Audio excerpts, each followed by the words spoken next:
साताऱ्यातील महिला डॉक्टरची आत्महत्या, सुसाइड नोटमध्ये पोलीस अधिकारीच आरोपी, पीएसआय गोपाल बदने फरार, प्रशांत बनकर अटके। पण आत्महत्येच्या काही तास आधी झालेल्या कॉलचं रहस्य अजूनही गूढ। मुख्यमंत्री फडणवीस यांची तातडीने दखल, जबाबदार पोलीस निलंबित। रहस्यमय मृत्यू, राजकीय दबाव आणि पोलिसांवर आरोप। नेमकं प्रकरण काय? सातारा येथील उपजिल्हा रुग्णालयात कार्यरत असलेल्या तरुण महिला डॉक्टरने काल टोकाचं पाऊल उचलत आत्महत्या केली। मात्र त्यापूर्वी तळहातावर सुसाइड नोट लिहित तिने आत्महत्येचं कारण आणि त्यास जबाबदार असलेल्या लोकांची नावही लिहिली होती। या महिला डॉक्टरने 2 पोलीस अधिकाऱ्यांवर गंभीर स्वरूपाचे आरोप केले। या आत्महत्या प्रकरणामुळे प्रचंड खळबळ उडाली आहे। पीएसआय गोपाल बदने याने आपल्यावर अत्याचार केल्याचं आणि प्रशांत बनकर याने मानसिक छळ केल्याचे तिने सुसाइड नोटमध्ये नमूद केलंय। मिळालेल्या माहितीनुसार ही महिला डॉक्टर सातारा उपजिल्हा रुग्णालयात कार्यरत होती। गेल्या काही महिन्यांपासून ती बनकर यांच्या घरात भाड्याने राहत होती। परवा म्हणजे 23 ऑक्टोबर रोजी पहाटेच्या सुमारास तिने फलटण मधील एका हॉटेलमध्ये चेक इन केलं। ही रूम तिने 2 दिवसांसाठी बुक केल्याचं समजतंय। मात्र भाड्याचं घर असतानाही ती हॉटेलमध्ये राहण्यास का गेली ते अद्याप स्पष्ट झालं नाहीये। हॉटेलमध्ये चेक इन करताना तिच्यासोबत कोणीच नव्हतं, ती एकटीच होती। मात्र तिने दिवसभर रूमचं दारच उघडलं नाही। अखेर हॉटेल व्यवस्थापनातील कर्मचाऱ्यांना संशय आला आणि त्यांनी दुपारी 4च्या सुमारास महिला डॉक्टरच्या रूमचा दरवाजा उघडला। मात्र समोर तिचा मृतदेह आढळल्यानं त्यांना धक्का बसला। तातडीने पोलिसांना पाचारण करण्यात आलं, तेव्हा पोलीस अधिकाऱ्यांना तिच्या हातावर लिहिलेला मजकूर सुसाइड नोट आढळली। महिला डॉक्टरने आत्महत्येपूर्वी तिच्या हातावर पेनाने सुसाइड नोट लिहिली होती। या सुसाइड नोटमध्ये तिने तिच्या मृत्यूसाठी जबाबदार असलेल्या दोघांची नावं स्पष्टपणे नमूद केली होती। पोलीस निरीक्षक गोपाल बदने हा माझ्या मरणासाठी जबाबदार आहे, त्याने 4 वेळा माझ्यावर अत्याचार केलाय। तसेच प्रशांत बनकर यानेही गेल्या 4 महिन्यांपासून माझा शारीरिक आणि मानसिक छळ केलाय, असं तिने तिच्या नोटमध्ये लिहिलं होतं। पोलिसांनी तिचा मृतदेह ताब्यात घेऊन पोस्टमॉर्टमसाठी पाठवला। महिला डॉक्टरचा मृत्यू हा गळफास घेतल्याने झाल्याचं पोस्टमॉर्टम रिपोर्टमध्ये नमूद करण्यात आलंय।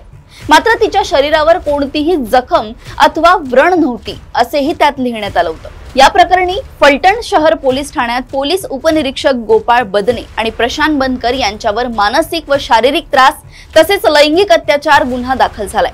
या प्रकरणी पोलीस अधिकाऱ्याला निलंबित केलं असून यातील एक संशयित प्रशांत बनकर याला पोलिसांनी पुण्यातून अटक केली आहे। प्रशांत बनकर हा पुण्यात मित्राच्या फार्म हाऊस मध्ये लपून बसला होता, अशी माहिती समोर आली आहे।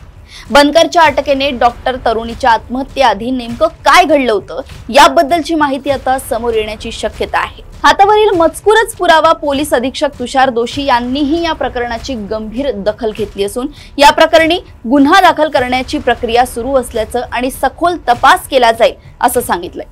घटनेची माहिती मिळताच पालकमंत्री शंभूराज देसाई यांनी तातडीने दखल घेतली। त्यांनी पोलीस अधीक्षक तुषार दोशी यांच्याशी संपर्क साधून त्यांना स्वतः घटनास्थळी भेट देण्याचे आणि सखोल चौकशी करण्याचे निर्देश दिले आहेत। या प्रकरणात जे कोणी दोषी आढळतील त्यांच्यावर कठोर कारवाई केली जाईल असे आश्वासन मंत्री देसाई यांनी दिले।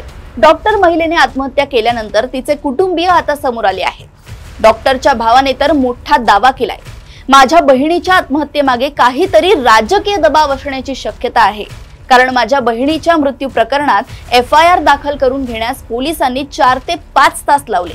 आता 3 ते 3.5 तास झाले तरी शवविच्छेदनासाठी कोणताही डॉक्टर आला नाही, असा आरोप डॉक्टरच्या भावाने केलाय।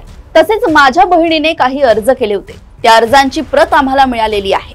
त्या तक्रारीत खासदारांच्या PAच्या फोनवरून खासदार बोलले आणि शवविच्छेदनाचे चुकीचे रिपोर्ट तयार करण्यासाठी दबाव टाकला असा उल्लेख आहे। माझ्या बहिणीने केलेल्या तक्रारीत फक्त खासदार असा उल्लेख आहे, खासदाराच्या नावाचा उल्लेख नाही, असा मोठा आणि खळबळजनक दावा डॉक्टरच्या भावाने केलाय। या प्रकरणाची राज्य महिला आयोगाने देखील गंभीर दखल घेतली असून कारवाईचे आदेश दिले आहेत। यावर राज्य महिला आयोगाच्या अध्यक्षा रुपाली चाकणकर यांनी प्रतिक्रिया देत ही घटना अत्यंत संतापजनक असल्याचं म्हटलंय। फलटण मधील महिला डॉक्टरच्या आत्महत्येची मुख्यमंत्री देवेंद्र फडणवीस यांनी दखल घेतली असून त्यांच्या आदेशानंतर सुसाइड नोट मध्ये नमूद करण्यात आलेल्या संबंधित पोलिसांचं निलंबन करण्यात आलंय। बनकरच्या आई वडिलांनी आपल्या मुलाचे नाव यात गोवण्यात आल्याचा आरोप केलाय। आमचा मुलगा पुण्याला असतो, तो दिवाळीसाठी घरी आला होता, आमचा मुलगा असा नाही, त्या मॅडमनी अन्याय करून गेले आहे, तिने मुद्दाम नाव लिहिलंय असं बनकरच्या आईने म्हटलंय। तर मी तिला मुलीप्रमाणे सांभाळले, तिच्याकडून ही अपेक्षा नव्हती, तिने कोणाच्या तरी दबावाखाली हे केलं आहे का हे शासनानं पाहावं असं वडिलांनी म्हटलंय। दरम्यान आत्महत्या केलेल्या महिला डॉक्टरचे पार्थिव बीड मधील तिच्या गावी ॲम्ब्युलन्सद्वारे दाखल झाले। कडेकोट पोलीस बंदोबस्तात शोकाकुल वातावरणात रात्री तिच्या मृतदेहावर अंत्यसंस्कार करण्यात आले। मुख्यमंत्री देवेंद्र फडणवीस यांनी या संबंधित जबाबदार असलेल्या पोलिसांना तात्काळ निलंबित करा असे आदेश दिले आहेत। यामुळे आता या प्रकरणाच्या चौकशीला वेग येण्याची शक्यता आहे। बलात्काराचा आरोप असलेला PSI गोपाल बदने हा अद्याप फरार आहे। गोपाल बदने हा मूळचा परळीचा असून त्याचे शेवटचे लोकेशन हे पंढरपूर असल्याचं समोर आलंय। यानंतर तो कुठे गेला याची कोणालाच माहिती नाही। पोलिसांची 2 पथके त्याच्या मागावर निघाली असून लवकरच तो ताब्यात येईल अशी अपेक्षा बाळगली जात आहे। अशाच घडामोडी व अपडेट्स मी ऐश्वर्या आपल्यापर्यंत आणत राहील। तोपर्यंत बघत रहा देशोन्नती। नमस्कार।